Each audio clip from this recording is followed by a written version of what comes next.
It's the show your mother hates and your father envies, but all the ladies love.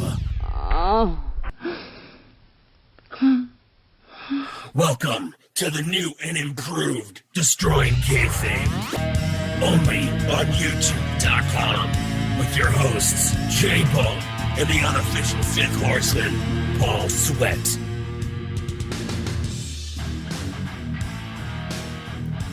Welcome back, everyone. It's Destroying Kayfabe. We're doing an extra today, and bringing in someone who hasn't been on the show for a while. Very excited about this. After a long, drawn-out, arduous contractual dispute with his sleeves, we have the largest arms in podcasting back on the show this week. Mr. Paul Sweat, how the hell are you doing? I'm still waiting on my on all the terms to be met. Well, so we snuck you on. Yep.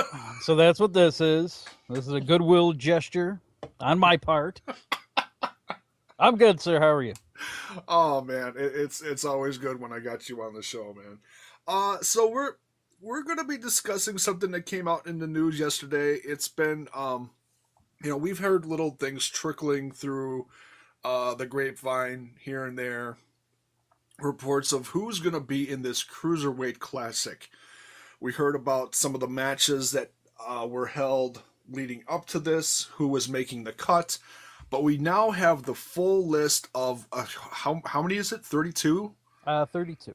My goodness, 32 people, and I brought Paul in this morning to help me go down the list, because I think he knows few of these better than I do. I probably know, I would say, at least 20 out of the 32. That's not bad. We'll go with 2/3, and I'll try to say about my 2 cents on the other third. So between two of us, we got this shit covered. That's right. So yeah, right at the top of the list here, we've got Kota Ibushi. He made an appearance on one of the recent big shows down in NXT, and right then, rumors started swirling about him, either joining NXT or being part of this new Cruiserweight Classic. Being out of New Japan recently, Paul, why don't you tell us a little bit about this guy that they call the Golden Star? Probably from 2013 to 2015, I would call Kota Ibushi one of the top 5 workers in the world. The guy put on some of the best matches you'll ever see. He should have been the next guy to be anointed in New Japan. He did run himself really thin because he would work New Japan, DDT, and a few other Japanese independents over there, which led to a ton of injuries. So this guy is really beat up. He was out, I want to say, for like 8 months last year or something like that. He was out for quite a long time. Oh, wow. But yeah, this is a big get. If they could actually sign him to a contract, I would call this guy one of the 2 or 3 favorites. He is absolutely amazing. He can work any style. Great look. Very charismatic. I love him. He is absolutely one of my favorite guys to watch. If people aren't familiar with him, just start checking him out. This guy put on like a 10-minute match with a blow-up doll. And it was I think I've seen that one on YouTube. Yeah, he is amazing. He can fly with the best of them. Good size, great striking. I love him. He's easily one of the 2 or 3 favorites. So yeah, you think this guy's one of the top picks to win it then? Absolutely. Okay. All right, let's see here. Then we've got Grand Metallic. Okay, that would be Mascara Dorada. Who worked New Japan last year. He's for does AAA. Again, another good flyer. This guy can work with anybody. He wasn't used really as well as he should have in New Japan, but that exposure, probably nailed him like this job. But him changing his name, that leads me to think that either WWE is going to sign him or AAA is super pissed. Yeah, well, the picture that's on the profile here says CMLL in the Oh yeah, background. CMLL. So, Right. so yeah, okay. So someone from south of the border, but he's also been overseas. All right. Right. And now this next name here is quite the familiar one. And when I was talking about doing this with you last night, I jokingly said this is the only name that sticks out as a name that I absolutely do know and have seen from the past is Tajiri. And you said this is the only name you need to know. Absolutely. I mean, who doesn't need to know Tajiri? One of the most underrated workers of all time. I mean, if I'm going to do a top 100 list, he's going to make mine, and that's pretty high praise. I love the guy, and it makes so much. And I was really waiting to see names like his and Brian Kendrick, who we'll probably get to. Yeah. You need those guys with names because not everybody is going to be familiar with a lot of these names. So you put these guys in there with kind of an unknown, and these guys put them over. You're given instant credibility, and that's what a veteran like Tajiri is going to be in there for. Honestly, I'm really surprised to see him in there because I'm not even too sure on how much he even works anymore. So we might see a rusty, not very good Tajiri, which I'm not too excited for. Well, he's still working apparently overseas. I'm not sure which promotion. I don't think it's New Japan. It's definitely not New Japan. I think it's more either Noah or something else. But yeah, I have seen little clips here and there over the course of the last like year or so that he is working. Gosh, how old is he now? He's got to be getting up there in age. yeah. I mean, he's got to be the same age as most of those Attitude Era stars. So I mean, he's north of 40.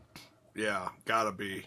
But I mean, you know what? Hey, all he's got to do is go out there, throw some of those buzzsaw kicks, and everyone will be happy. So Yeah, maybe someone even will get hit with the mist. I would love to see it. Yeah, and that was never his originally. That was always a note to someone else. It was Great Muda. Great Muda. Yeah, yeah, And I mean, and you still see guys use it today. Bushi, one of my favorite guys in New Japan, he has it now, and he does it just as well as Tajiri. He just kind of comes out of nowhere, and it's fun. Oh yeah, and Drago and Lucha Underground Right. uses that too on a regular basis now. It's such a great throwback, Yep. to the classic guys that used to do that. Let's see here. Next is someone that has been catching a lot of press, especially with the match that he just had with Kurt Angle over the weekend. Zack Sabre Jr. Yeah. To me, this guy is probably the favorite. Between him, Coda, and one of these other guys that actually does work in NXT. Those would be the guys I would call a favorite. Triple H really loves him, and for good reason. I mean, he's about as good as a good of a technical wrestler as you're gonna find. Yeah, like you said, he just had a pretty high profile match with Kurt Angle. Yeah, I could absolutely see him winning this and then signing a contract. Yeah. Yeah, he's the real deal. He's good. Yeah, I've seen him in a few things here and there in like what's that company Evolve. Yeah, he does Evolve, Progress, Rev Pro. Yeah, he works anywhere. So Yeah, he's been all over the place recently. He is quite the hot commodity. It certainly will be great to see him in this competition. It'll be interesting to see who they put him with. And I think that he's one of the guys that if he does sign with WWE, he could have a pretty decent career there. He just has the right head on his shoulders, the right people surrounding him. And I think he has good enough size where he would be able to not get buried like all the other vanilla midgets. Oh yeah. The guy seems like he's fairly tall. And what's also interesting is to see with these guys throughout the course of this tournament is if A, if they do get signed, and B, what kind of a contract are they going to have? If you look at the cruiserweights in here, like Tommaso Ciampa and Johnny Gargano, they're on fairly regularly, and they're also doing international dates, all over the place. I think we're going to be seeing a lot more contracts like that, which you know what, I am totally cool with. I would rather see Yeah, that because I mean, you find that not everybody is going to watch, five, six, seven different companies, yeah, but they want to get to know all these other guys. So what's the happy medium? I don't want this company that I like over here to be put out of business, but I would like to see this person work with this person from WWE. So, if you could work in these type of talent exchanges where, this person's going to appear on WWE TV but not sign a contract, that's something that works out for everybody. And I really hope that's something that we'll get to see. it's really outside of the box thinking on the part of WWE. It's really shocking, but it's also really refreshing to see that they're doing this with these newer kids. It's Yeah, this is a total un WWE like move where, Vince has always been, I want the world and I want it now. yeah, and But I've got my hands around your neck, and you're not going anywhere. right, and hopefully, we get some of these guys that are going, you know what, you're not going to be paying me enough, but I still want to do this, but I also want to do this. So, Yeah, there's a lot more leniency, and that's not going to translate to the main roster. You're not going to be seeing Kevin Owens get to go work in ICW show in Scotland. But yeah, when it comes to NXT, I mean, just because of how their taping schedule is and things like that, oh yeah, that's what allows that. But if they're going to become their own brand, who knows? Those types of deals may go away. These guys may become just exclusive. So we'll have to wait and see this whole brand split and everything. That's going to throw a monkey wrench in everything. And the Cruiserweight Classic will, for the most part, take place after all that. So. yeah. Yeah, it's going to be certainly to see how the landscape in WWE changes. Like I've said, over the course of the next couple months, it's going to be really interesting. Right. All right, let's see what's next here. We've got Noam Dar. Now, Oh, this guy, I've never heard of this guy. he's good. Scottish. Seen him over in ICW. Okay. And he's worked a little bit of Rev Pro that I've seen. Little guy, decent flyer. I'm honestly surprised to see him there. Still young. I'm not the biggest fan of his. I think that he's kind of light when it comes to strikes and things like that. There's a big difference between flippy and being an aerial artist. Yeah. And he's still in that flippy stage. Okay. He's not someone like a Ricochet or a Matt Sydal that makes it look fluid. His stuff still looks a little bit choreographed, but Gotcha. but hey, this is a great opportunity for him. Yeah. I've seen quite a bit of his work. Oh, okay. He's decent. He's All right. decent. I mean, he'll turn some heads. Okay. Yeah, he's got I mean, he looks young. He looks, Mm-hmm. yeah, he's got a good look to him.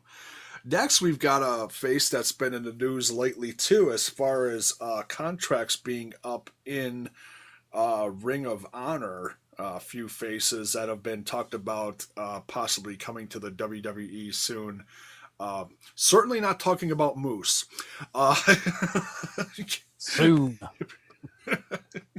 no, we're talking about Cedric Alexander. I've seen this guy over the course of the last few years tagging with ACH. yeah, ACH Moose, right? Think you was with him too?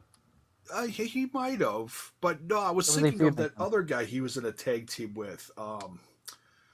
Another they're like cruiserweight guy.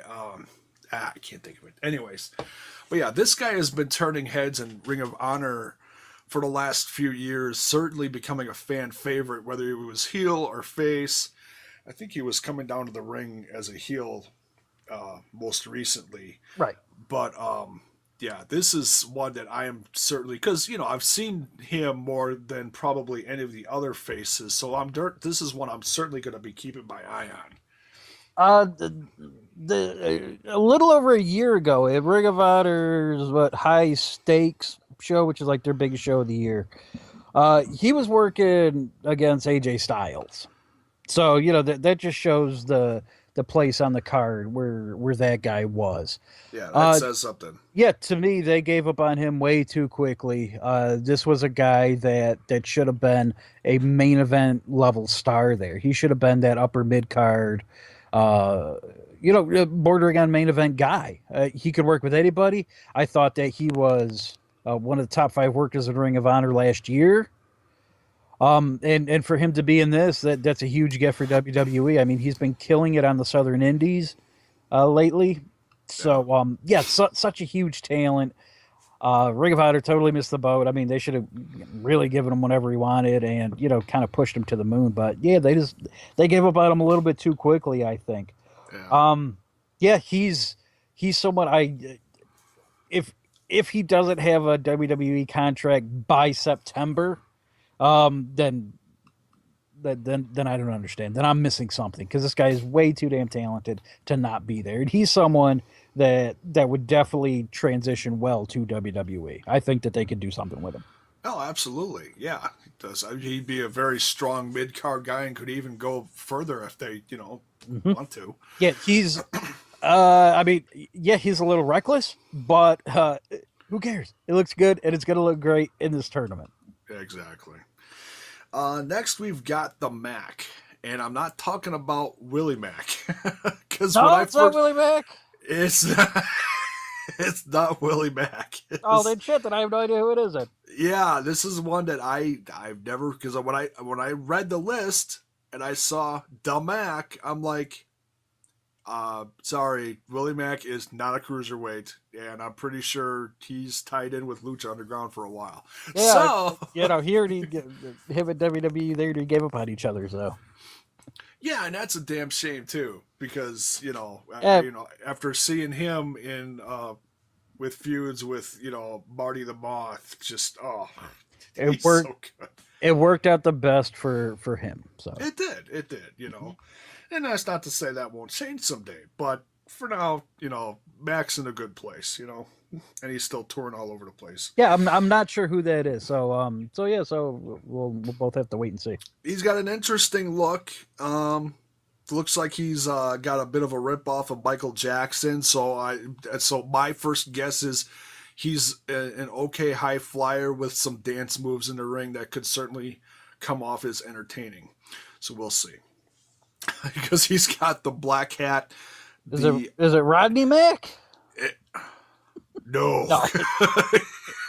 Jazz's husband? No. It's not him. Huh. But he's got the sequin glove too and the zippered up jacket. So yeah, it's interesting. Interesting look. Next we got Tony Nese. Tony Nese. Sorry. Yeah, he's good. That's really all you need to say about him. Most people have seen him in TNA. He's also I've seen him in there a couple times. Yep. Yeah. He's worked a little bit of NXT lately. So real good look. Has that WWE body. So I was gonna say he looks pretty jacked for a cruiserweight. Yeah. I don't think that they're going to be weighing guys before they go out there. So. Not like back in the days where Matt Hardy was running around saying, "I'm under 220." I know, man. He was dead serious about cutting that weight. Yeah, that was so funny back then. He had been running around with Shannon Moore. Was that what it was? Yeah. Oh gosh. Oh, now I'm just feeling old. All right, next we got Zumbi. He's a masked guy. 5'7", 169, hometown of Sao Paulo. So he's definitely from south of the border. Looks like he's worked some AAA, CMLL. I'm just quick looking at his bio here on WWE. So, okay.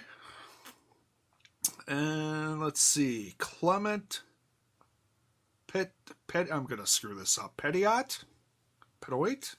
Yeah, sure. He's the French guy, right? He looks French. Okay. Yeah, he's a I French mean, guy. he's from France. Yeah.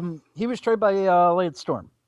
Okay, yeah, sure enough. Trained by Lance Storm and Joey Ryan. Yeah. Okay, well, that certainly says something. Yeah. So look for him to be, one of those guys that's going to be one of the more ground-based guys, and that's what I think they've done fairly well. Is that with this tournament, not everybody is going to be a flyer. And that's important because if everybody has the same technique, that's just going to be ridiculous. Right. That'll get boring really quick because that's not something you want to see all the time. You want it to stand out and be its own thing. And yeah, that's something special with this tournament. Next, we got Fabian.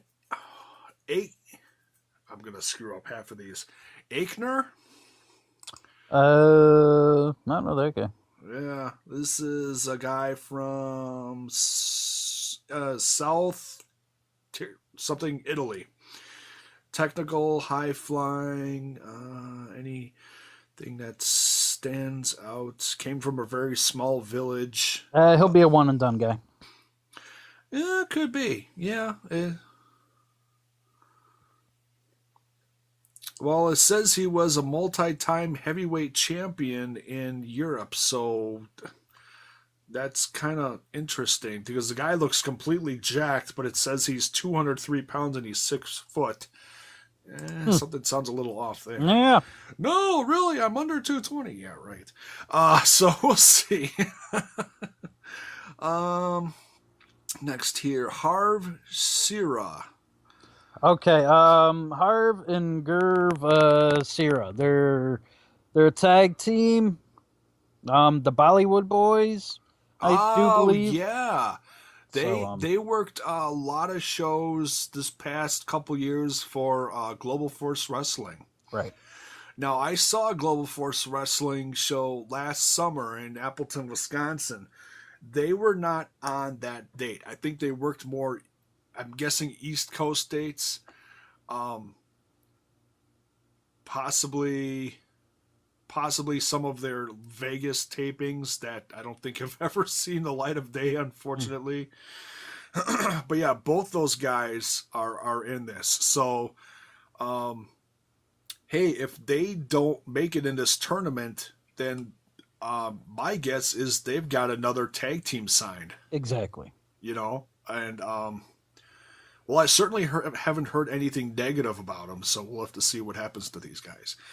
Next is a pretty well-known name in this tournament, someone that I'm definitely going to be rooting for.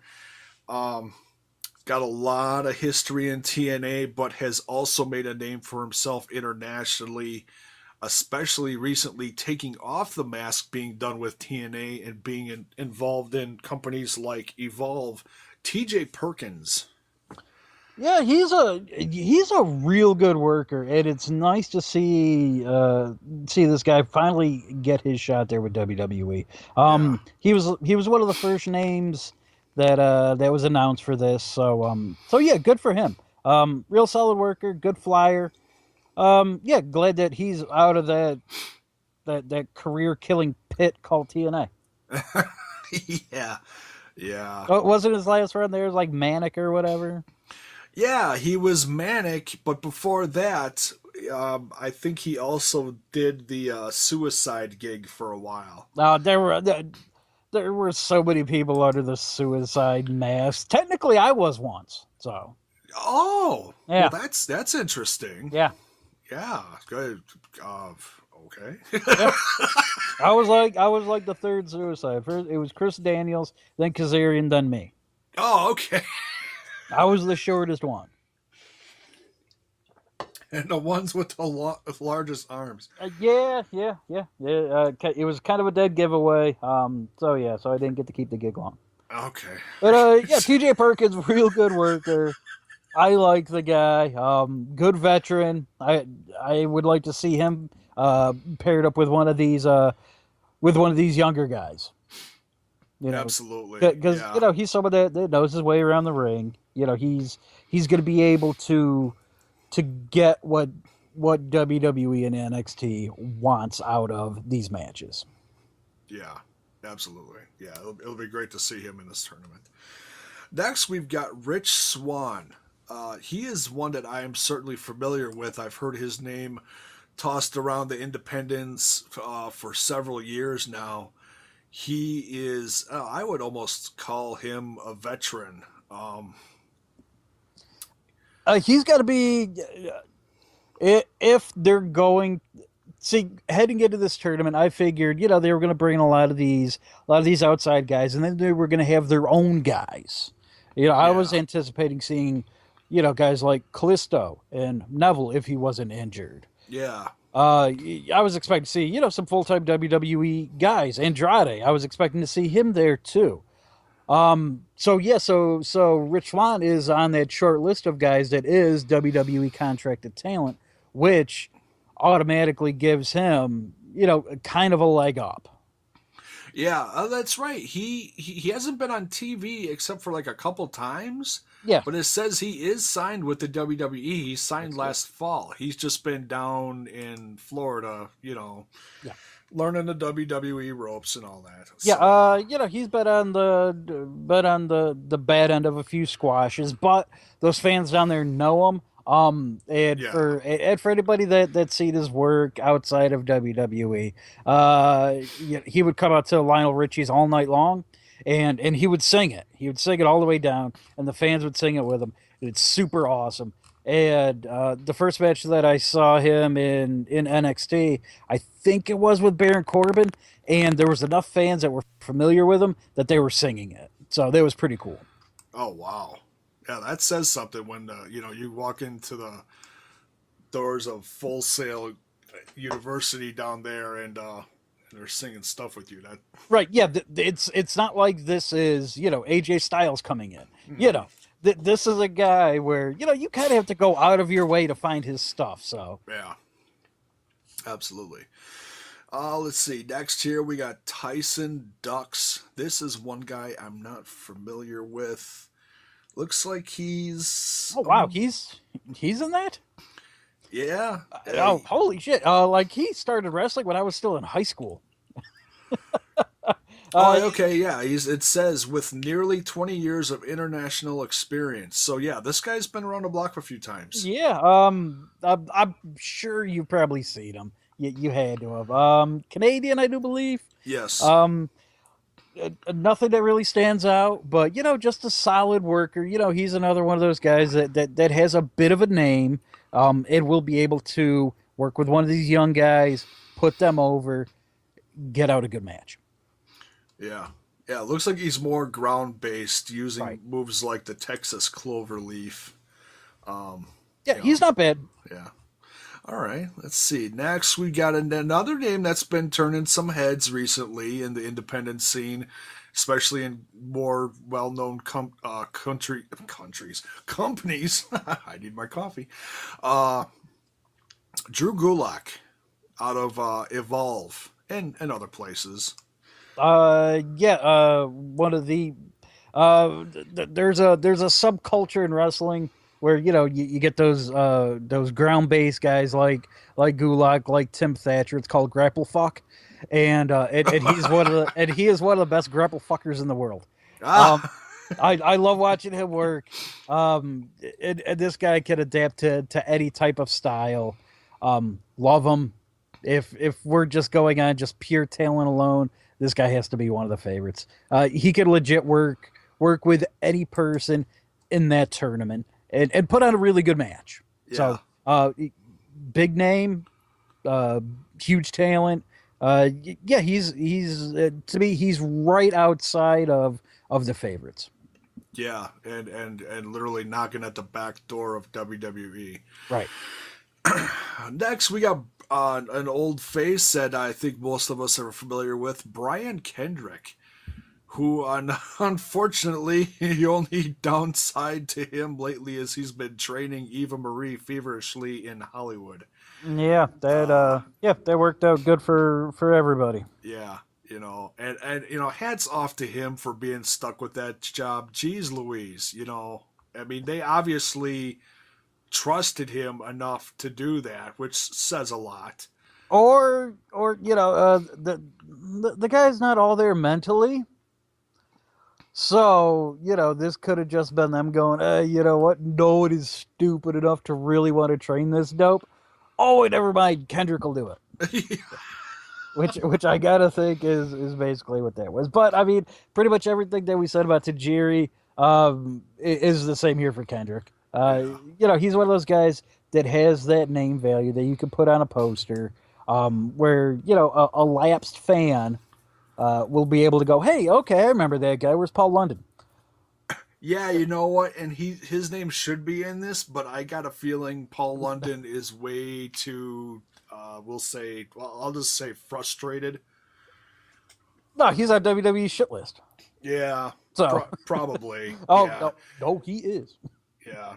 He has not had the most flattering things to say about the company after he left. So. No, he hasn't. And I know he wasn't treated very well while he was in WWE either. Right. And he should have been. He should have been. With the talent that I think London has, he should have been right up there with CM Punk, as far as how he was treated. WWE has never known what to do with juniors. Yeah.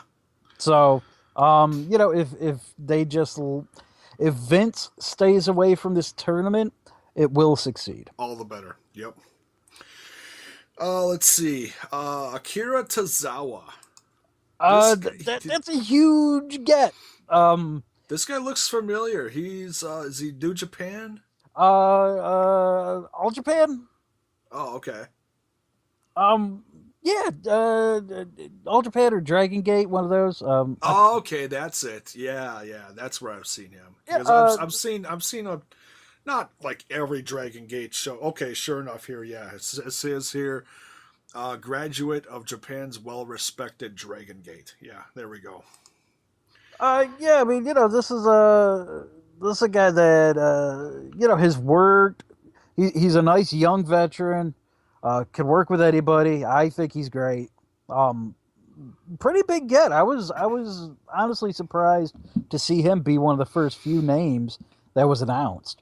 Yeah. I'm not sure if he'll get like an extended run with WWE just because he is a tiny guy, but yeah, he's good. I mean, he's been at Chikara and Dragon Gate and a few of those other places, but yeah, really good.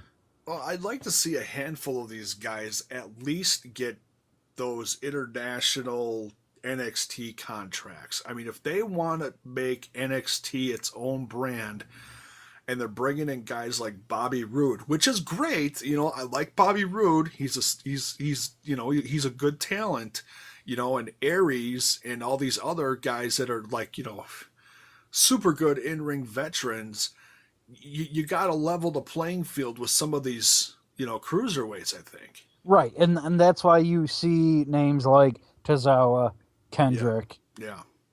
Tajiri. That's their role. You think of them as like the TNA guys coming into NXT. Yeah. Let's see. Next, we've got this guy. Looks like he could be the Vaudevillain's cousin. Jack Gallagher. You got it, sir. Oh, I love this guy. Again, he has that really nice European style. Think of a lot like Regal, I guess. Wow. Not as brutal. I mean, he's a smaller guy. Yeah. But yeah. He just has such a fun type of charisma about him, where he can mix a little bit of comedy with some really good mat-based wrestling. Okay.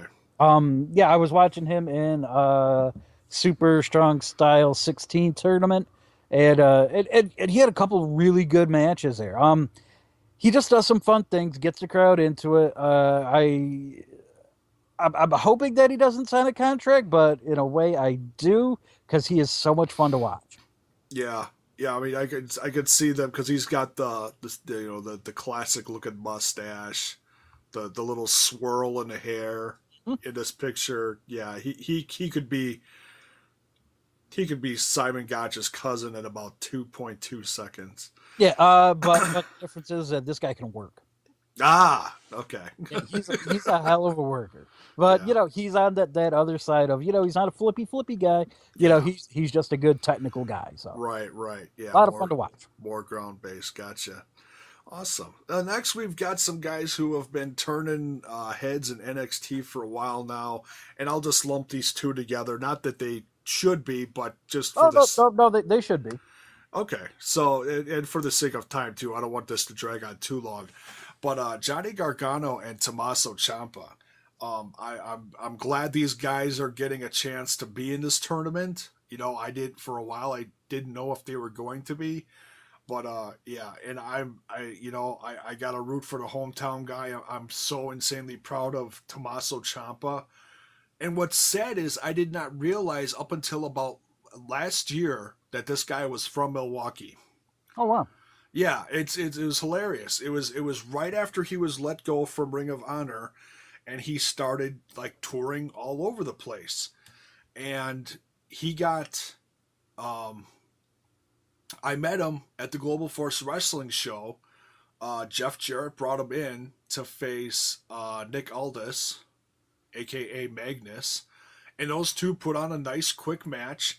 And he was announced from, came out to the ring saying from Milwaukee, Wisconsin. And I was like, holy crap.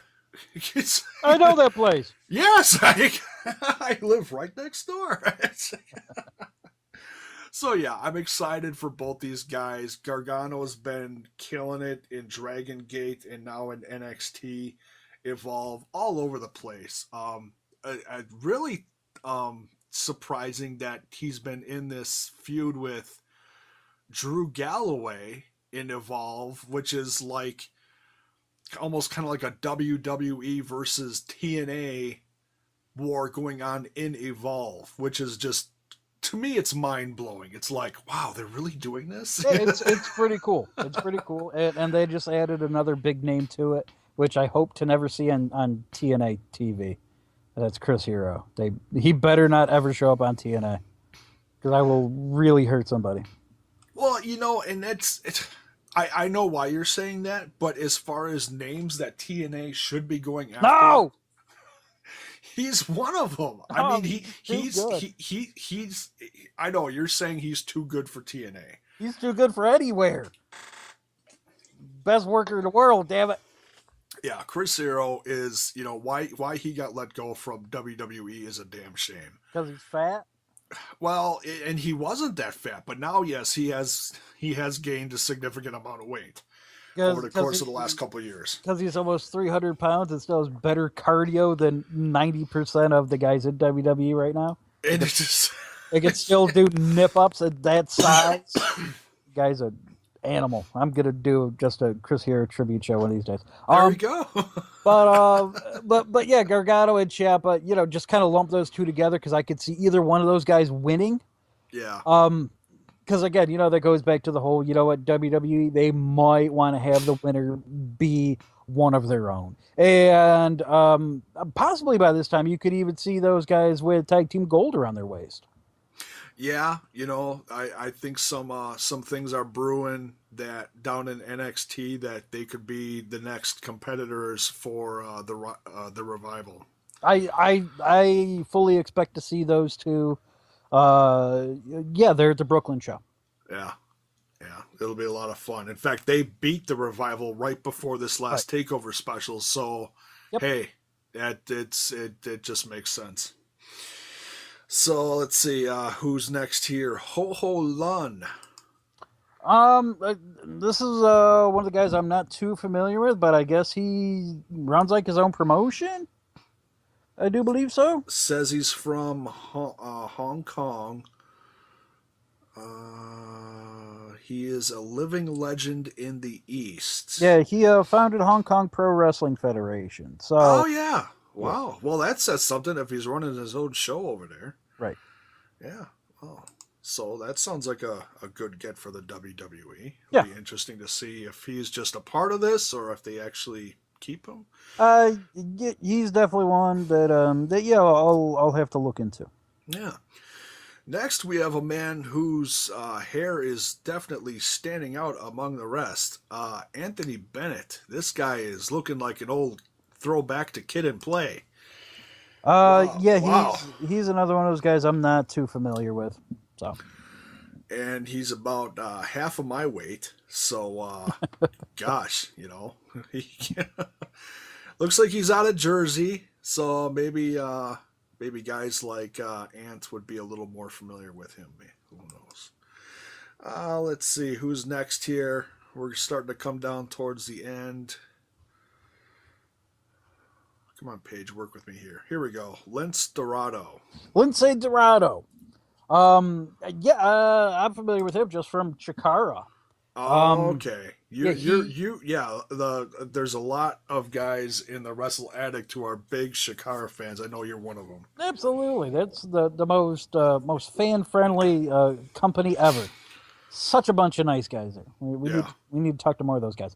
But yeah, he was one of the first guys announced as well. He was like one of the first that first crop of like 5 or 6 guys that was announced, and he was genuinely surprised by it. It was announced, like on the website, and he hopped immediately on Twitter. Was like, "Did that seriously just happen?" He had that type of response. So, Nice. Good for him. He had a super scary neck injury, probably like 8 years ago, something like that. I don't remember if he broke his neck or not, but he was out for quite a while. Took a real scary bump. Nice to see him back. Nice to see him get an opportunity here. High flyer, good veteran. Again, he's one of those guys that has enough name value that he doesn't need to win any matches, but he will get a good match. Yeah. But yeah, I'm real happy for him. He's one of those sentimental favorites for me. So. Oh, there you go. Yeah, especially being a fan of Chikara. Absolutely. Next, we've got Sean Maluda. Let's see, out of New York. Oh, well. Hey, you should know this guy. I should? Yes, you should. Do you know why? Why? Sean, it's the first line in his bio here. Sean Maluda is the latest in a long line of, drumroll please, Samoan grapplers. Oh, fuck it. We got our winner. The nephew of WWE Hall of Famer Afa. Of course. There is one fucking family in Samoa, and they're all related. That's it. Every Samoan is officially fucking related. Except for Samoa Joe. Yeah. Christ. Yeah, that guy wins. He's certainly got a shoe in, and he's got wins. The look on his face says, "Fuck yeah, I'm here. What are you gonna do about it?" Yeah, he's not a good guy. He's not a bad guy. He's a cruiserweight guy. So throwing out those fucking shirts now. Right. So yeah, it'll be interesting to see where he places in this whole mess. If he does it, if he wrestles without shoes on, then I may be okay with him. Okay. You may get my blessing then. A la Superfly Snuka style. Yeah. All right. Next we got Raul Mendoza out of Mexico. I'm looking for things on here. Has traveled the world, become the best wrestler he can be. Latest stop in the travels is WWE and the Cruiserweight Classic. Let's see. Taking on the name. So it looks like he's a high flyer and he's technical. Okay. He's worked for Perros de Mal, AAA. He's also been over in Noah. So he doesn't look like he's been around a lot. Yeah, I'm not as up on my Lucha Libre. Yeah. As I should. I'm kind of late to the party when it comes to Lucha. That's okay. Yeah, it is my goal though to become a bit more familiar with Lucha. Well, just watch Lucha Underground and you'll be fine. I'm talking real Lucha. Not that fake stuff. I'm talking real wrestling, not that fake stuff like WWE. Oh, You know wrestling's fake, right? yeah. What? Yeah. It's like telling me Santa's not real. Ah, shh. I know. What? Sorry. He is, Let's. he is real, kids.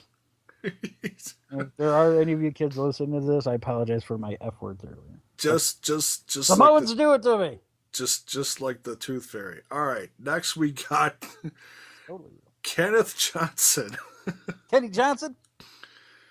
Kenneth. I don't know him. Don't know. Let's see. Jobber, one and done.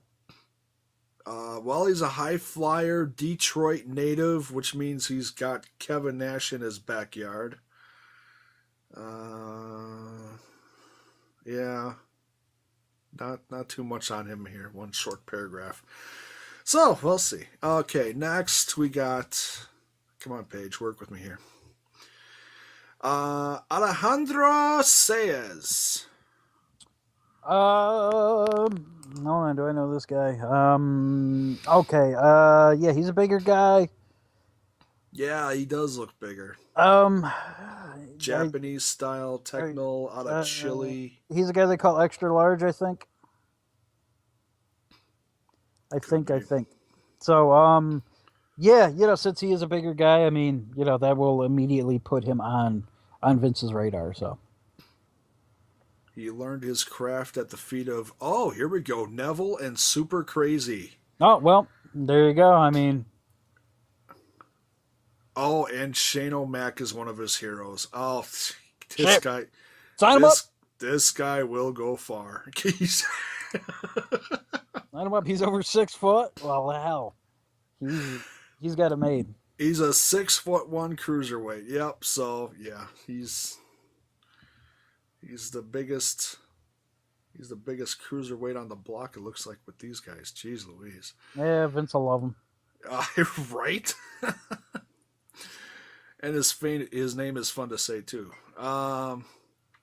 Damian Slater. He's an Australian guy, right? Yes, South Australia. Technical, striking, and submission. Yeah, I just know that he's Australian. Yeah, I haven't seen any of his work, but yeah. Says he's been included in the Pro Wrestling Illustrated 500 list in 3 separate occasions. Well, that's a little notch in his belt. Sure. Not a huge one, but come on, but PWI they declared Dean Malenko as number 1, so that loses all credibility to me.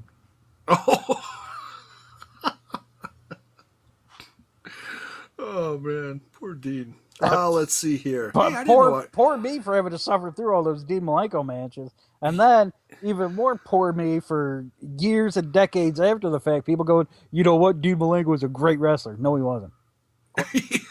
It's the man of 1,000 moves. Oh no, wait, that was Jericho. No, Jericho had 1,001 holds. 4, wasn't it? 1,004. Something like that. We're coming down to the end here. Let's see. Jason Lee. This guy stole my name. Jason Lee. That's the dude. This guy from My Name is Earl and Mallrats, right? No, different Jason Lee. Oh well, I would rather watch that one. He's certainly funny. Yes. Let's see. Hong Kong. One of the youngest competitors in the tournament, so he's green. Yeah, not too much to say about him. High flyer, striker. Okay. And last but certainly not least is a guy that I saw work last year as a part of the Global Force Wrestling. And this guy was actually a lot of fun to watch. He had a match with Colt Cabana and kicked off the show and was just fun. Aria Davari. Oh, okay. Yeah, that's the other Davari's brother. Is that his brother or cousin or whatever? Yeah. Okay. So, okay, sure enough, here it is. Yep, brother of WWE alumni Davari. Yep. It says it right here in the article. Yeah, so I would expect, if you're familiar with Sean Devari. I gotta think that they wrestle probably the same type of style. Oh yeah, high flying and technical, and he carries uh, the trademark of the turban. You know, Right. he wears it. He wears it well, and it's fun. It's fun. It's with all the there's times in American wrestling history that sometimes this gimmick is welcome and sometimes when it is not. This is one of those. Yeah, this is one of those really sensitive times. I think with all the terrorism going on lately, Right. it's starting to. I don't know. Well, you need we'll see what they do with it. Yeah, exactly. Yeah, we'll see what the landscape is once this tournament starts. Yeah. But nonetheless, this guy is good. I've seen him before, even though it might have been like once or twice. If he's in his brother was good. So Mm-hmm. Oh, he absolutely was. Until he got a little bit too juiced up, and then then he wasn't. yeah. He did. He got on the juice. Yeah. Well, he's been in Lucha Underground.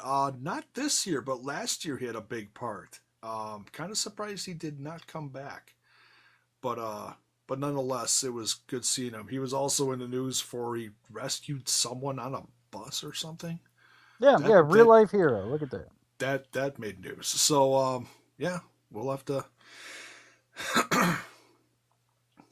see. Oh, this guy's wearing a T-shirt in the bio here says "Fly Chic Fly." Yeah, I like it. Then he might use shit, what was it? The flying carpet, like Sean used to use. Yeah, there you go. There you go.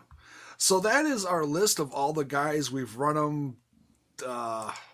all of them, and some certainly more familiar than others. I can't wait for this. This is the stuff that is going to really sell people on getting the network. Is stuff like this. Yeah, if you're not sold on the network, then something like this, hopefully it will, and it's smart to see WWE do something like this. It hot off the heels of a very successful Best of Super Juniors in New Japan. Yeah. I really hope WWE was paying attention, and and hopefully that'll make them step their game up when it comes to this.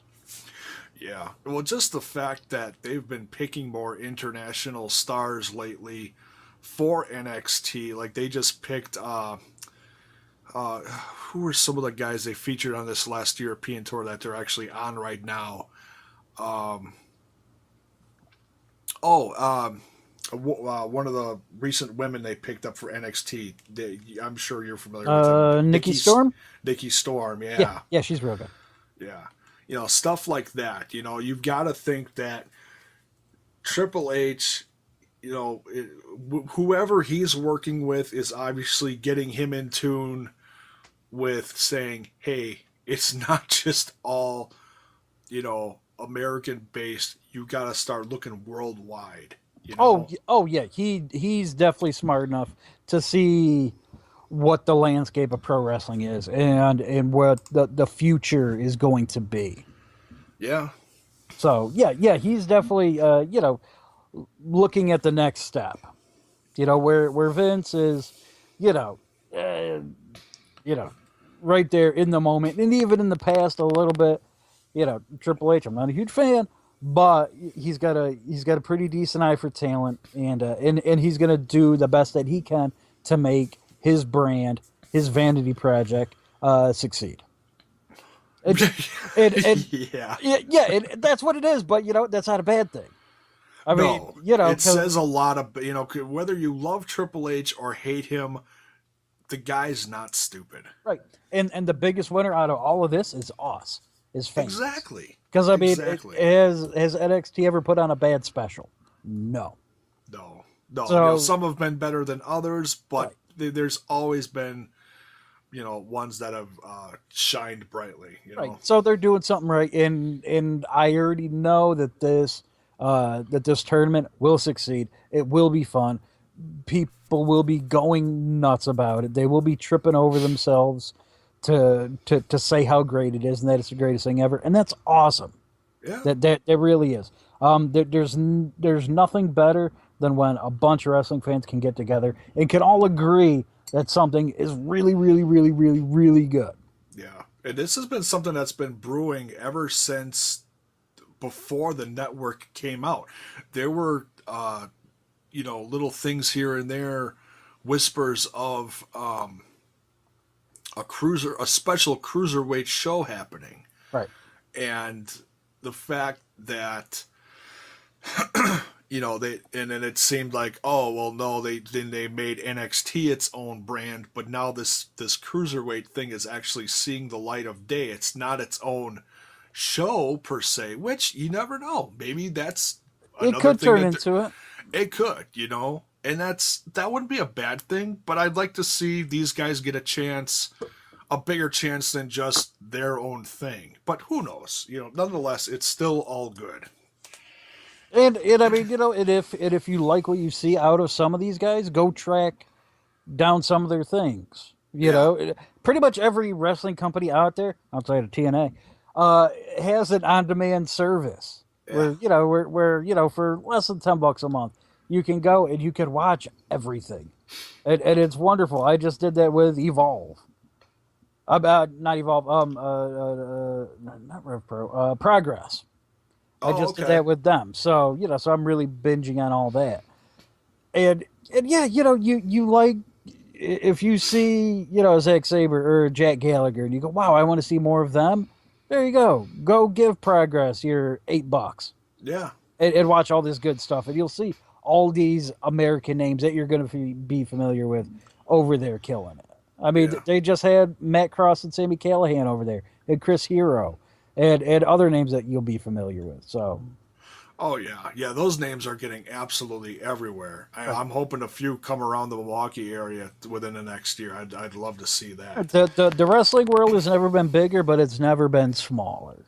Or you're seeing all these cross promotions and these talents working with each other, and it's great to see. Yeah, it's great for the business, even though the business has changed so drastically since the Attitude Era, where it was an absolute it was a gold mine back then. It's still good, but it's just different now because of social media. Well, whereas in the late 90s and early 2000s, it was on a creative high as far as storytelling and writing went. Now it's in an athletic and in ring high. Where what we've never seen in ring talent the way it is now. I mean, it's incredible. Where you could pretty much turn on any promotion and see a great match, see great workers. I mean, they're all over the place. Yeah, it really is a fun time to be a wrestling fan. Not just WWE, but which hey, their in ring has never been better. I mean, I know that I crap on them all the time, but that's just from a creative standpoint. Oh, but I will never dump on their in ring. Well, for too long. Yeah, they've with the talent like Seth Rollins, Kevin Owens, Ambrose, guys like those, being on top. It's just you just can't. You sit back, you think about it. It's like wow. And who knows? Maybe one of these guys that comes out of this tournament in 3-4 years. We'll be talking about as someone that could be a Money in the Bank winner. Yeah. Absolutely. So look at that. See that? Look at that segue. Look at that tie-in. Yeah, and that's coming up later this week. And I know you're not going to be on the show later tonight when we're recording. So why don't you give me your predictions on that? Let me pull up the card here real quick. Go ahead and plug whatever you need to plug. Oh, it's too early to plug stuff, but I'm gonna find the card myself here on the old WWE.com. Okay, I got it. IMDb quicker. I mean, not IMDb, Wikipedia. It's quicker. There we Okay. go. All right. I'll just do a quickie version here. This month we're gonna be having 2 pre-show matches. So for the 700th time, Dolph Ziggler versus Baron Corbin. You got to think. I know a lot of people have been shitting all over this feud. Like, And rightfully so. well, yeah. Okay, so you're one of the ones who's not happy with this. I'm over it. I know a lot of people are. I'm okay that it's gone on for a while, because if you look at classic feuds, some of them went on 6 months. This is not a classic feud though. But- We've already had this will be like the 3rd blow off match between these two. Somebody did the math that since Baron Corbin's been called up, over a third of his matches have been against Dolph Ziggler. And that's not even a joke. I mean, it's funny because it's sad, but it's funny like a clown crying, like a clown crying. We're not laughing with you; we're laughing at you. Corbin has to win this eventually. He's got to win this. I mean, it's sad that they've even put him in a feud this long and let him lose so many times already. I mean, he's gotten his clobbers in on this guy and that guy, but he needs to finish this one off. Oh, he's already been cut off at the knees. I mean, when he was called up, I figured, you know what? Yeah, Vince is gonna love this guy. He's tall, but he saw another taller guy with long hair that isn't balding, and he got an instant hurt on for him. So Corbin has to win this. Time to move on, brother. Apollo Crews and Sheamus. You know what? Let's see. I already got Corbin winning, so let's give the win to Crews here. I can see him picking up like a flash pin. Getting a quick roll up, something like that. Yeah. Sheamus deserves better. Crews needs to go back to NXT. All right. Ladies tag team action. Charlotte, Dana Brooke, Natty, and Becky Lynch. Why this is a tag match and not for the championship is kind of boggling to me. It's absolutely boggling. I mean, because when you consider the past 2 months, Paige has 2 clean wins, has 2 pinfall victories over Charlotte. To me, this should just be a nice, quick, easy. You know what? Let's give Paige, a title match there at the pay-per-view. Yeah, because fans are more invested in her than they would be in this tag team match, and it seems like they're already hot-shotting, splitting a dissension angle between Dana Brooke and Charlotte. Which, you know what? Get your ADD under control, WWE. So with that in mind, I'm gonna go with Natty and Becky Lynch picking up the win, because you can't slow burn anything. So let's hotshot Dana Brooke versus Charlotte into a thing. Yeah. Because I know that they're pretty high on Dana Brooke. Hey, guess what? My arms are bigger than yours. U.S. title match.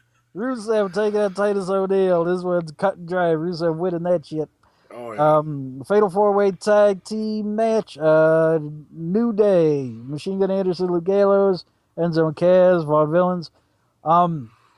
This one has me a little bit puzzled because they've really been playing up the fact that New Day is closing in on surpassing Paul London and Brian Kendrick's long tag team title reign.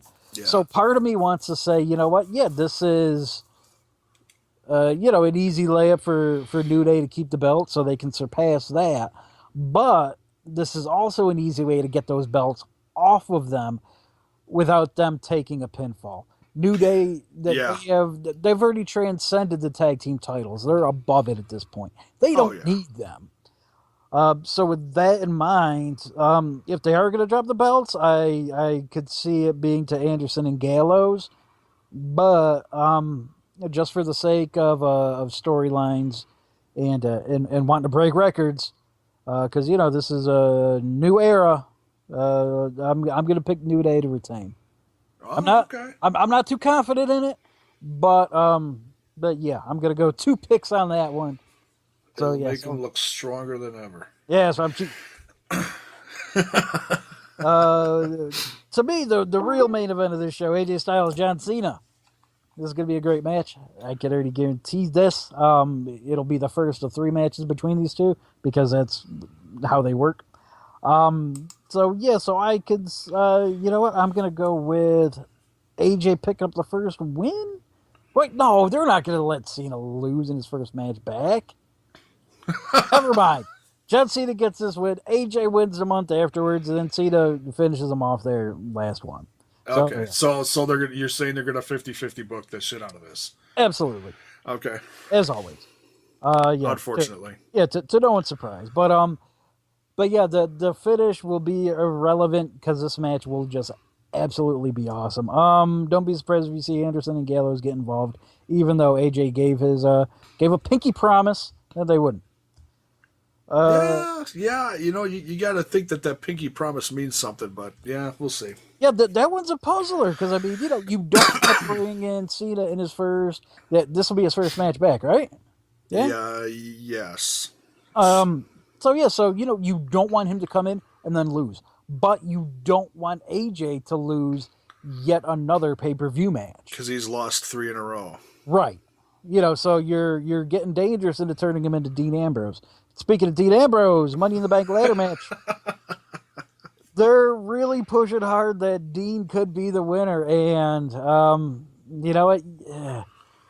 You got a few ways of looking at it. This one's a tough one, I think. Yeah, it really is. Because you had the whole Ambrose Asylum segment where the big winner coming out of that was Dean, and the overriding thing was that Seth and Roman, that's a thing. Yeah, they got history. We don't really care too much, but we're gonna tip our hand to a Shield triple threat down the road.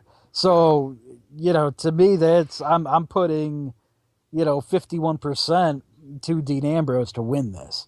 Yeah. I could Cesaro no chance, Zayn no chance. Del Rio, I mean, he's a long shot if you want to put the case on a heel and have them cash in and lose. That's an easy one. Yeah.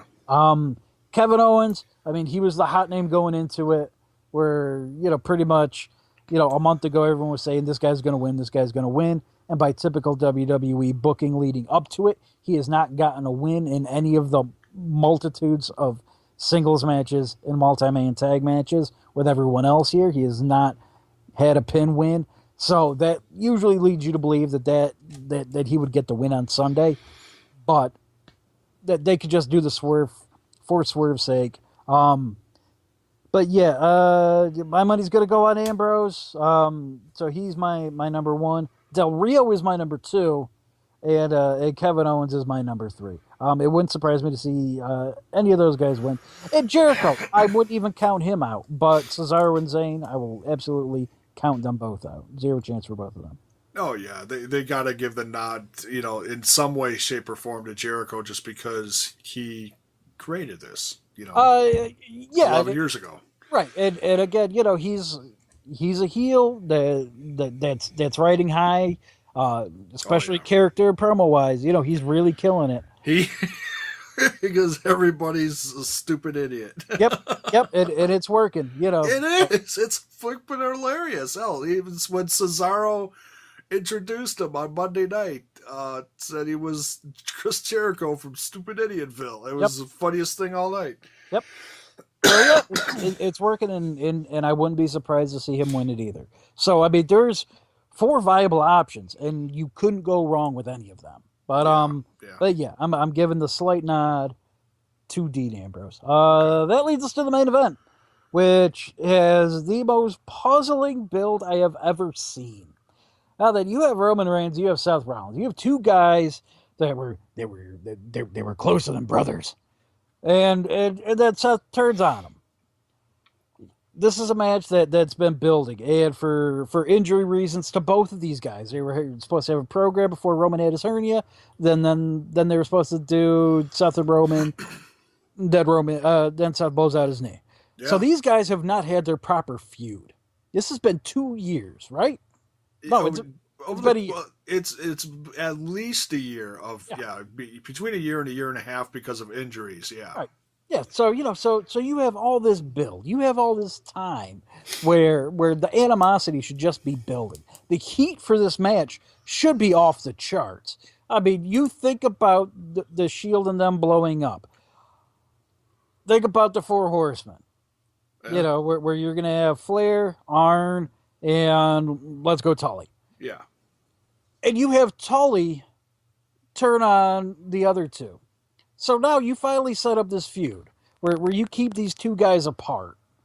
And you're finally going to get Tully versus Arn. You're finally going to get this. And they don't touch and they don't touch each other. There's no heat. You don't feel like these guys hate each other. What sense does this make? Yeah, it almost seems like they're not sure on where to put Rollins and Roman in this, as far as, okay, everyone loves the fact that Rollins is back. He got the mega pop for when he snuck in at the end of Extreme Rules, but then he turned on the fans the next night. It's like, but fans still want to love him, Right, and WWE has done that damage to themselves. Yeah, by building this guy up as this guy you want to root for. Yeah, the mega comeback. Right. It doesn't get any more. It doesn't get any more babyface than that. Right. It's you're whenever somebody returns off of a long absence, it doesn't matter who it is. You could leave the company as the biggest heel in the world. Look at Triple H. The first time he blew out his quad. When he came back, boom, one of the biggest face pops I've ever heard. Yeah. And that's just what happens. Rarely do people come back as a heel. So instead of, God, they frustrate me. You already know that this guy's going to come back with this face pop. Yeah. You don't put him automatically into a feud with the world champion like this, especially one with such a mixed reaction. And then to make things even worse, you make this WWE special where you're chronicling Seth's journey, where you see how much passion this guy has for pro wrestling. You see what kind of love he has, and this makes you want to cheer him. Yeah. And then to try and counteract that with, well, he kind of talks shit a little bit on the crowd. No, that's not how you make a heel. I mean, there's a big difference between playing this on the network, which they did, it's a big response, and then doing it again. They played most of that on TV 2 weeks ago. Yeah. That was the most mind-boggling thing ever. I mean, they have really downplayed this entire feud. I don't know what the purpose is of that. I don't know why they would downplay this. I mean, this is money. This is a match people want to see. These guys have history. We've been waiting a long time to see these guys get their hands on each other. And for Roman to just kind of dick around the entire time, this is where he should be in just completely killer mode. He should be the Steve Austin in this, where every time that he's in that arena, he's looking for Seth Rollins.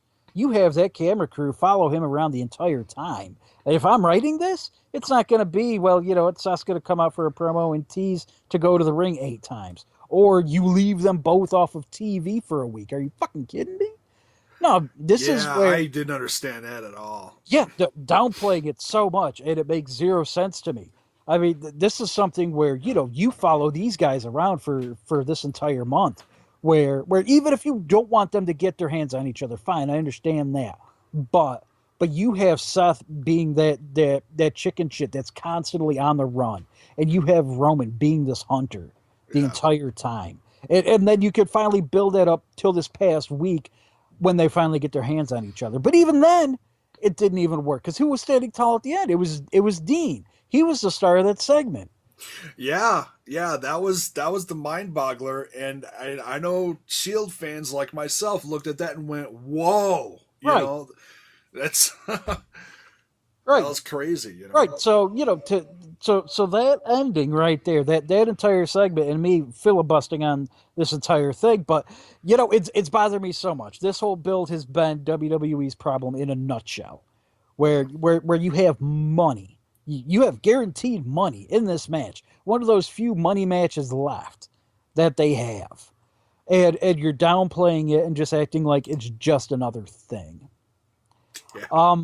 And the overriding and the person coming out on top of it was Dean, where it almost feels like the match on Sunday is irrelevant because we already know that we're not going to get the finish that we want.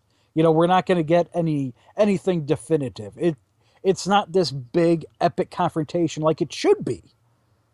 But that said, the match will deliver. Those two will go out there, and I'm going to call it. I'll say they'll have the match of the night. I know people are going to be riding all over Cena and AJ because it is Cena and AJ, but you know what?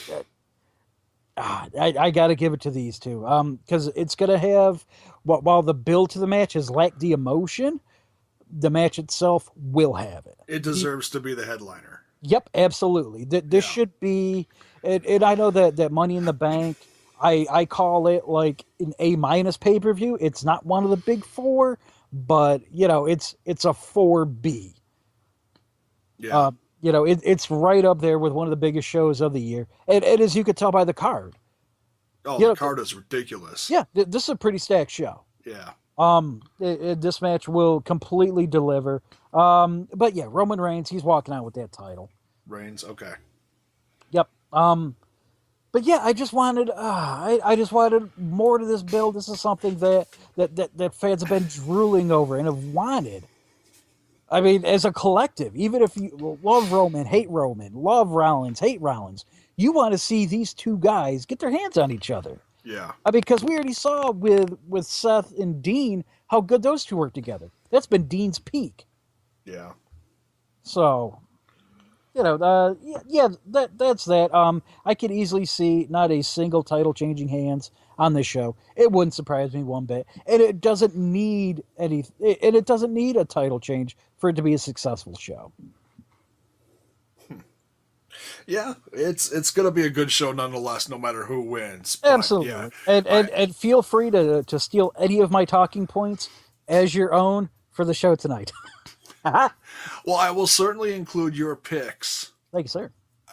In the show tonight. And I wish you could be on with us, but I know you got other stuff going on. So I thank you so much. Hey, thank you for being a part of this. Before I let you go, I want to get your opinion on one last thing before we wrap this up. Absolutely. The hot topic over the course of the last few weeks is the fact that Cena and Styles are facing each other. A lot of people are saying that this should be the headliner of Money in the Bank just because it's got that big money feel to it as well. Now, several people are calling this a dream match. I heard one opinion last night. I don't listen to Taz's podcast a lot. Mm-hmm. I've listened to a few. He does them on a daily basis now, I guess, and that says something. Yeah, he's on like legit, like real deal, like CBS radio. Yeah. And he's a flipping riot. Oh yeah, he's great. He's great, and he's a Bills fan. So Taz was always my favorite. I do have, I don't own many wrestling shirts, but I do still have an old school ECW Taz one. Oh, there you go. Yeah. F the world, right? Yeah.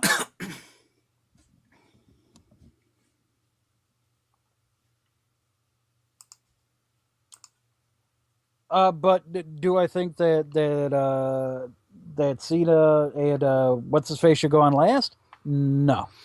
Okay. Now he said the point I'm getting to here is he said that everybody's calling this a dream match. Taz said, now I'm not saying he's right or he's wrong. I just want to get your opinion on this. Do you think that this is a dream match? In a way it is. Yeah. It's that they want you to believe that it's a little bigger than what it is, because I think that Cena said on Monday that this has been a dream match 15 years in the making. Something like that. Yeah. Yeah, 15 years ago, he was just starting to train, and AJ wasn't even in TNA yet.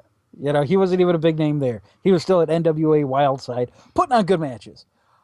But this is not... And yeah, I think yeah, the last moments of a WCW in there too. I think. Right? Yeah. Air Paris. Yeah, But I mean, he wasn't setting the world on fire. Like, yeah, and John Cena, he hasn't been setting the world on fire with his work until the past 2 years. yeah, I mean, he was never really appreciated for his in ring stuff until the last 2 years, really. He So, started the whole United States, right. the challenge, and really having these 5-star matches with these younger guys. One of the best things that come out of last year was his feud with Kevin Owens. Right. Last year I would call John Cena the best PWG worker in the world. Because that's essentially what he did. He was out there. He was putting on these awesome matches, but they could fit in any independent that you were looking at. Because it's the same finishing sequences where everyone's kicking out of each other's finishers. A lot of reversals. A lot of finish teases, that type of thing. Great builds. It's Yeah. him finally understanding how to put together a match, looking at pro wrestling around the rest of the world and seeing, how the landscape has changed and really not having a John Cena match. Yeah. His biggest thing was that with the Kevin Owens thing, that's where I really noticed it, where he was having a Kevin Owens match and he was fitting himself into it.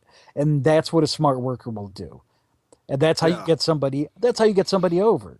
Yeah. It's to not show that you can really work with them. exactly. It's not telling this person, okay, I know that you can do this, but you're working my match. No, it's give and take, and that's really smart work by John. That's a guy that knows what he's doing, and that's why he's just the biggest main event guy there.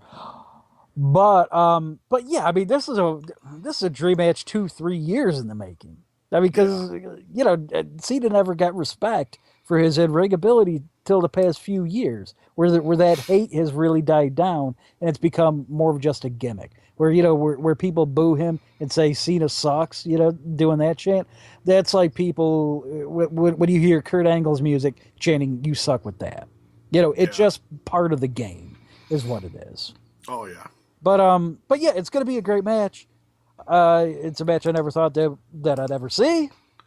No, yeah, like I said, the landscape has changed so much over the course of these last few years. It's mind-boggling to see where we're seeing guys in the WWE now that are like just we're still going, oh my god, I can't believe they're here. You had Kevin Owens and Finn Balor coming up in NXT. Now you got Aries and Joe down there. Now you got the club and the main roster. Mm-hmm. And now with the draft coming up, who knows who else is going to show up? Yeah, talent has never been higher. It's just it's mind-boggling. Yeah, it's amazing, and to think that we're going to be getting AJ Styles and John Cena, two guys that I thought were the were the in-ring MVPs of their companies last year, and they get to work together in this level of a pay-per-view. I mean, it's huge. Yeah, it's really, it's a mania-sized match for Money in the Bank. Absolutely. I mean, this is something that you could have held off till SummerSlam, and I would have been fine with it. And it's a big indictment on AJ Styles' abilities that John Cena, the first thing he wants to do back is to work with him. Yeah, and I think we got hints of that back when, right before the Rumble, when John Cena put that classic pic of him up on, his social media. Right. Hinting that he was coming. And that says something. It's like, oh, there were hints of that even back then, saying, oh, well, I think that says something, and then AJ did it back to him. Right. Showed the classic Hollywood pic of him. Yeah, I mean, these guys are still wrestling fans, and they still have guys that they want to work with. And for these two to get to work with each other, it's going to be a lot of fun. Yeah. But I expect their matches to just get better. This won't be the last time that we'll see these two together. No, we're going to see this go out for at least 2 months, if not 3. Right. Yeah, so it's going to lead to fun stuff. I mean, the promos have already been killer. I mean, AJ's really stepped up his game. He's a decent heel. Yeah, he's a pretty good heel. Yeah. And yeah, they're doing a little bit too much inside baseball when it comes to the promos for my liking. But you know, a lot of the fans they really dig that. They go, "Oh, geez, you know, he mentioned Ring of Honor. Oh my God, It's getting real. Yeah, it's ooh, I know that all that stuff's fake, but geez, he just said that. Oh man, he's gonna call him Alan next. That's how we're really gonna know this shit is on. To me, that's not something I need, but the promos have been good. We're getting serious John Cena, which is always my favorite John Cena. and he when you can tell he's getting good, hot and mad when he pulls out a little bit of thug. Yeah, yep. When he sounds like you know, when he gets that thugonomics John going, that's how you know stuff's going to be good. Oh So yeah. they're going to absolutely deliver. And as far as how high the talent's been and the draft, you know, just another talking point for you guys later tonight. Yeah, there's talk that they're going to be bringing in more former talents into the WWE for the draft. So there you go, another talking point for you. There we go. Yeah, it's gonna be hot. Um, so Just need creative to catch up to the ability of the competitors. oh god, yeah, we can only But hope. again, though, but again, that all goes back to Vince McMahon. It's a big vicious circle. So you know, I mean, we're chasing our own tails here. Yeah, when you got 30 people, you know, When you talking could at have, you, yeah, you could have the 30 best writers in the world, but but when the guy with the final say has no idea what the fuck he's doing, there you go. it should be as easy as shooting fish in a barrel, Should but be. crazy. Oh man. So yeah, we're gonna wrap this up now. Thank you again so much, Paul, for doing this with me. This is My pleasure, sir.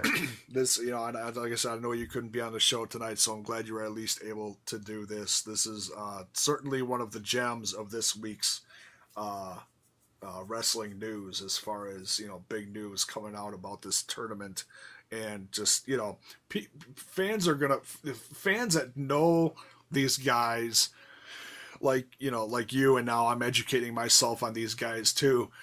It's going to be so fun to guess, you know, who are they going to pair up with who, Right. and you know who could be possibly you know the pick to win all this. You know, it could be someone we're assuming is one of the bigger names. It could be you know a kid out of nowhere. Who knows?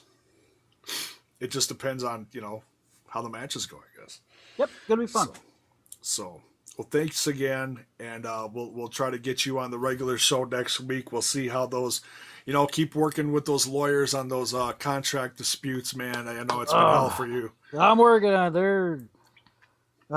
There's something. They're tough. Yeah, I'll yeah, say that. I'll, I need a Perry Mason in my corner. that's right. We'll have my team call your team.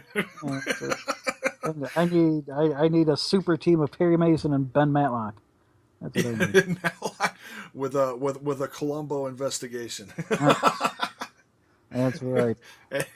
And so a lot of people listening to this, who the hell? Never Nope, mind. That's all right. We're dating ourselves here. that's right. I'm gonna need a Dan Fielding too. Oh god.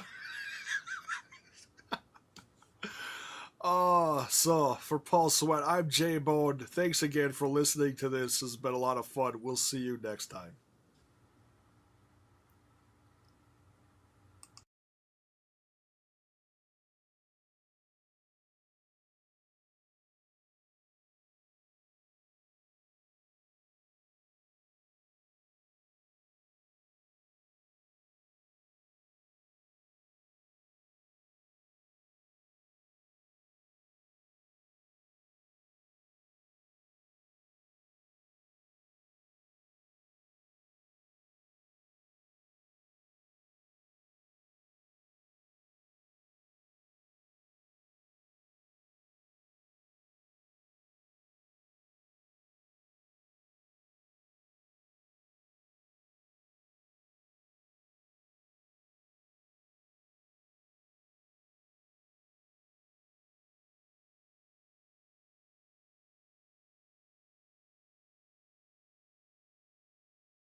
Thanks for listening to Destroying Kayfabe with JAYBONE and Paul Sweat. You can hear them every Wednesday as they bring you WWE, NXT, and Lucha Underground news and reviews. You can also hear them on mindofcarnage.com.